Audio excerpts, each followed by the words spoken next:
അന്നമ്മയമ്മച്ച് കുമ്പനാടിന്റെ മണ്ണിൽ നിന്ന് കർത്താവിന് വേണ്ടി ഇറങ്ങിത്തിരിക്കുമ്പോൾ ആട്ടി പുറത്താക്കി മർത്തോമ കുടുംബത്തിൽ നിന്ന് ഇറങ്ങി ഒറ്റപ്പെടലൂടെ കടന്നു പോകുകയാ.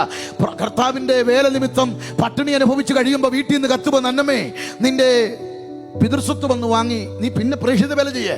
അങ്ങനെ തന്റെ മാതാവിന് കത്തെഴുതി കൊടുത്തു, അമ്മച്ചി ഞാൻ ഈ വീടും വസ്തുവും കണ്ടിട്ടിറങ്ങിയതല്ല, നിത്യവീട് കണ്ടിറങ്ങിയതാ. അന്ന് എഴുതിയതാണ് ലോകമാം ഗംഭീര വാരിധിയിൽ വിശ്വാസ കപ്പലിൽ ഓടിയിട്ട് നിത്യ വീടൊന്നുണ്ട്. അവിടെ എത്തി കർത്തനോടുകൂടെ വിശ്രമിപ്പാൻ സ്ഥാനങ്ങൾ മാനങ്ങൾ നശ്വരമാണ്, മേലുള്ള യെരൂശലേം നിത്യഗ്രഹം. പെന്തക്കോസ്തിന്റെ തലമുറ കഴിഞ്ഞ തലമുറയെ നിർത്തിയത് ഈടുറ്റ നിത്യതയുടെ വെളിപ്പാടാ. അവര് വീട് കിട്ടുമെന്ന് കരുതി ഇറങ്ങിയതല്ല, ജോലി കിട്ടുമെന്ന് കരുതി വന്നതല്ല.